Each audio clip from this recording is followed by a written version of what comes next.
Olá, jovem mancebo, vamos entender o mundo das cores agora e como nós enxergamos.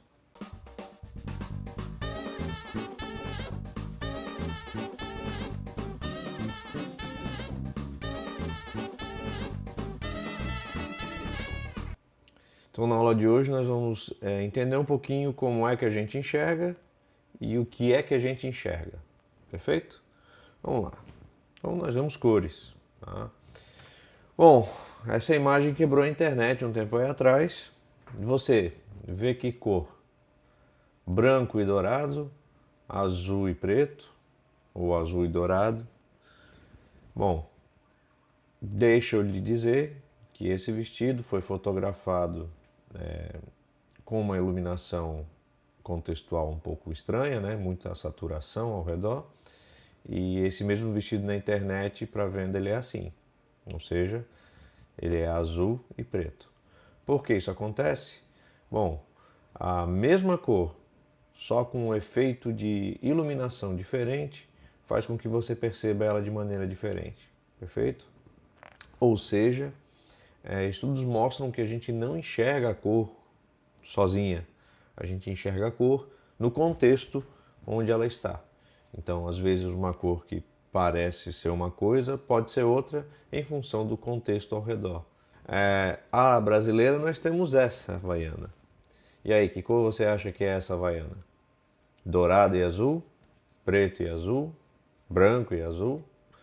Pois bem, essa mesma havaiana vendida na internet é assim, totalmente azul, tons de azul. De novo, o problema é o contexto. A iluminação ao redor gera uma noção de cor para você que é diferente da cor real. E a gente enxerga as coisas com os olhos, você deve pensar, mas na verdade não.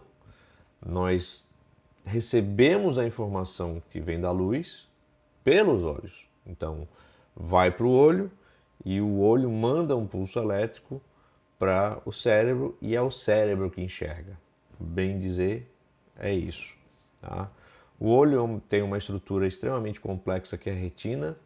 Então aqui você consegue ver os vasos sanguíneos de uma retina. Aquela região mais iluminada ali é o nervo óptico, tá? É para onde vão os pulsos elétricos para ir em direção ao cérebro. Você vê que é uma região extremamente vascularizada, tem bastante sangue. E é por isso que quando se tira foto com flash, às vezes o olho fica vermelho, mas ainda bem que existem já aplicativos de telefone que desfazem esse problema para você. Se a gente ampliar aqui, se não me falha a memória, 1.800 vezes, num telescópio eletrônico, a gente consegue ver as células da retina. Tá? Então são 3 tipos diferentes de célula, os cones e os bastonetes. Tá? Eles vão cada um se sensibilizar com um tipo diferente de luz e enviar essa informação para o cérebro. E aí o cérebro constrói a imagem e você vê as cores. Existem algumas condições, por exemplo, como o daltonismo, onde existe uma malformação nessas células e elas não enviam o pulso elétrico de maneira correta. Estou simplificando bem aqui, tá? Para os oftalmologistas aí que estejam me assistindo, por favor, me perdoem. Mas, a grosso modo, seria essa má alimentação da informação que a célula capta para o cérebro, né? Troca as cores. E existe ainda uma outra condição, fazendo a pesquisa que eu encontrei, que é o tetracromatismo. É quando a pessoa enxerga mais cores do que existe. Essa condição ocorre mais com as mulheres e é por isso que mulheres enxergam variações de cores melhor que os homens, porque essa condição estaria associada ao cromossomo X. Né? Como a mulher tem 2 cromossomos X, ela consegue ter essa condição aumentada. De qualquer maneira, a base do olho, né, que é a retina, que é para onde a luz vai, para sensibilizar essas células e enviar o pulso elétrico, é sensibilizada por conta da luz. Né? E o que vem ser a luz? Bom, A gente ainda briga com essa definição da luz, porque ela é uma onda quando a gente quer trabalhar com onda e é uma partícula quando quer trabalhar com partícula, né? A mecânica quântica que determina o que é, no caso, né, a parte da física que se preocupa com como é a luz, não está fechada ainda, né? Ela é recente, ela é uma parte da física nova e certos conceitos ainda são bem difíceis de entender.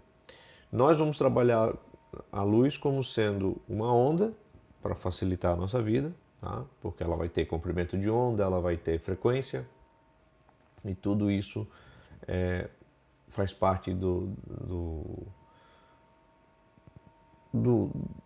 bojo de ideias da ondulatória, né? Então, vamos lá. A luz faz parte de uma família que se chama eletromagnética, tá? E as radiações eletromagnéticas estão divididas em várias faixas, tá? A faixa visível ela é bem pequena, muito pequena, tá? E ela está compreendida entre a luz violeta e a luz vermelha, tá? Aí nós temos a parte do infravermelho, que seriam frequências inferiores à da luz vermelha, que a gente não pode enxergar, mas que com sensores de temperatura nós podemos perceber. Por exemplo, esse secador de cabelo aí está emitindo uma temperatura mais elevada, a gente pode perceber, né, pela coloração. Então, infravermelho, micro-ondas, ondas de rádio, tem frequências menores que a da luz vermelha. Já no outro extremo, nós temos ultravioleta, raio-x, raios gama, que são ondas eletromagnéticas que têm frequências maiores que a da luz violeta, tá?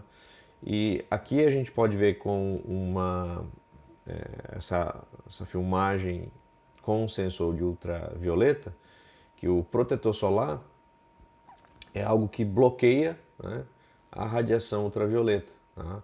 A imagem visível está na esquerda, aquela mulher está passando o protetor solar no rosto, mas no sensor ultravioleta ela está, parece que passando graxa no rosto, mas na verdade o que está acontecendo é que o ultravioleta que está sendo emitido nela, por conta da luz solar, está sendo absorvido pelo protetor solar, e quando uma coisa é absorvida e não refletida, ela aparenta ficar preta, ok? Então veja, de todas as radiações eletromagnéticas, só um pequeno pedaço é que a gente pode chamar de luz visível, porque é só o que a gente consegue enxergar. Bom, e como a gente vai trabalhar com luz basicamente, a gente tem que começar já de cara te informar que se você foi muito bem em educação artística ou em artes e você sabe todas as combinações de cores, eu tenho uma má notícia para você. Em física, luz não se comporta como tinta. Por quê? Bom, primeiro porque o sistema é diferente, tá? O sistema de luzes ele é o RGB, que é o Red, Green, Blue, né? São as luzes vermelha, verde e azul. Com a combinação dessas três você faz o branco. Você pode ver ali na imagem que as três lâmpadas estão acesas, entretanto o papelão que está no fundo ele está branco, né?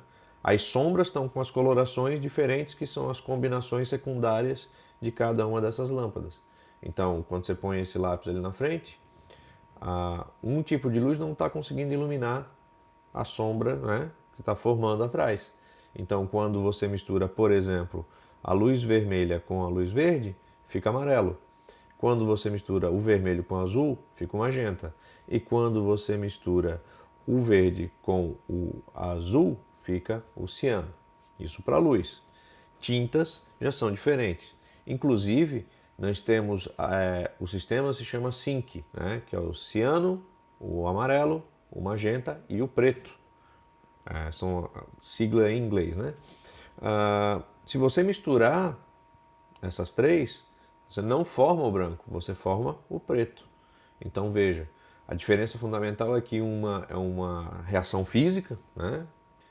A luz atravessa uma outra, interage, as ondas interagem entre si e depois cada uma continua o seu trajeto, enquanto que nas tintas é uma reação química, então as moléculas vão se agrupar de maneira irreversível e aí você não consegue desfazer aquela mistura. Tá? Outra coisa também é que as combinações vão ser diferentes entre luz e tinta. Por exemplo, aqui eu tenho na minha esquerda, e na sua esquerda, obviamente, linhas vermelhas, na direita linhas verdes, e quando elas se cruzam, mas não se sobrepõem, uma está só encostada na outra, a ideia é que você veja a cor amarela. Então veja que a combinação da luz vermelha com a luz verde dá o amarelo. Se eu faço isso com tinta, dá marrom. Então você vê aqui na prática que luz combinada não é igual a tintas combinadas. Perfeito? E é possível, por exemplo, a gente combinar essas duas ideias. Tá? Por exemplo, essa empresa aqui, a Karnowski, ela criou esse papel de parede. Tá? Você pode comprar aí nesse site, karnowski.com. E se você iluminar com um determinado tipo de cor, a lâmpada, ele vai reagir com a tinta própria e vai deixar em evidência algum tipo de imagem. Por que que isso acontece? Bom, vamos pensar numa maçã. Tá? Luz branca é feita basicamente do espectro do arco-íris, que são as 7 cores do arco-íris: o vermelho, laranja, amarelo, verde, anil, azul e violeta. Se a maçã é vermelha, é porque ela reflete luz vermelha. O que ela faz com as outras? Ela absorve esses espectros. Tá? Ela não deixa esses espectros serem espalhados, tá? Por conta do formato das moléculas, enfim. Mesma coisa na folha. A folha é verde porque ela reflete a luz verde. Todas as outras cores ela vai absorver. E aí você deve estar pensando, tá, mas e as cores que não estão no espectro do arco-íris? Por exemplo, o marrom. Vamos pensar numa bolsa marrom. Por que que a gente enxerga a bolsa marrom? Bom, a gente enxerga porque luz branca bate nela e ela vem na nossa direção. Mas o que é que vem na nossa direção? Bom, nesse caso, o que vem na nossa direção é uma combinação de duas cores. Ou seja, esse marrom ele absorve algumas cores e reflete outras. No caso, ele reflete o laranja e o amarelo. Essa combinação, para nós, parece ser o marrom. Então, veja só, se eu jogar a luz violeta, somente luz violeta sobre essa bolsa, ela vai se parecer como? Preta. Ela não vai refletir cor nenhuma, por quê? Porque ela só reflete laranja e amarelo. O violeta é absorvido. A mesma coisa acontece com o azul. Se eu iluminasse a bolsa apenas com luz azul, ela ficaria preta. O anil, mesma coisa. O verde, mesma coisa. E o amarelo? Bom, como ele reflete amarelo e laranja, se eu iluminasse apenas a bolsa com luz amarela, ela refletiria o amarelo e apareceria estar amarela. A mesma coisa acontece com o laranja. Se eu iluminar essa bolsa com luz laranja, ela vai refletir o laranja e vai parecer laranja. Se eu iluminar com luz vermelha, ela absorve e parece preta. Então, aqui a gente tem a ideia de que as coisas aparentam as cores que têm porque elas absorvem determinadas frequências e refletem outras frequências. O preto, em sua totalidade, ele tenta absorver toda a luz possível. Obviamente que alguma luz vai acabar sendo refletida e aí você vai poder ver um detalhe da peça que está pintada de preto. Mas basicamente, preto não pode ter uma luz. Por quê? Porque o preto ele acontece quando você não tem a reflexão total ou a maior parte da luz que está incidindo nele. Okay? Então, outra maneira de enxergar as coisas, né, de ver cores, seria nos dispositivos eletrônicos hoje. E é muito interessante porque com apenas 3 lâmpadas é possível gerar todo um espectro de 64 milhões de cores, segundo a barra de cores do PowerPoint. Então, vamos lá. Se você desenhar 2 quadrados, um azul e um vermelho, na tela do computador e conseguir ampliar com um microscópio, com uma lente, enfim, com qualquer dispositivo que possa ampliar a imagem, nós vamos ter essa visão aqui dos pixels. Tá? E aí você vai perceber que aonde está azul, só a luz azul está acesa, aonde é vermelho, só a luz vermelha está acesa, e no meio do caminho que é branco, todas as lâmpadas estão acesas. A azul, a verde e a vermelha, né? Que faz a base do RGB. Então, aqui de novo eu mostro para você que a combinação dessas 3 cores, né, na sua intensidade máxima, forma o branco. Não está acreditando? Bom, aqui de novo nós temos a formação do amarelo. Tá? Como? Usando pixels verde e vermelho. Tá? Isso aqui é um detalhe da bandeira do Brasil, visto no monitor que tem mais definição. Você vê que o pixel ele é menorzinho. E você tem o verde e o amarelo, mas se você olhar bem, o que tem aqui é a lâmpada vermelha e a lâmpada verde acesas, dando a impressão de que é amarelo. Então, no detalhe, se você não estava acreditando que era vermelho e verde, né, ampliei a imagem, está aí o vermelho e o verde, que diminuído dá a impressão de ser o amarelo. Falar sobre cores daria para fazer uma minissérie, porque é muita coisa interessante. Temos ilusão de ótica, efeitos óticos, muita coisa de física pode ser explorada na parte da ótica. A partir desse vídeo, então, nós vamos começar a pensar na luz como sendo o nosso agente de poder enxergar as coisas, e é essa luz, né, essa onda eletromagnética que vai se propagar em linha reta, que nós vamos começar a entender no próximo vídeo. Obrigado e até a próxima.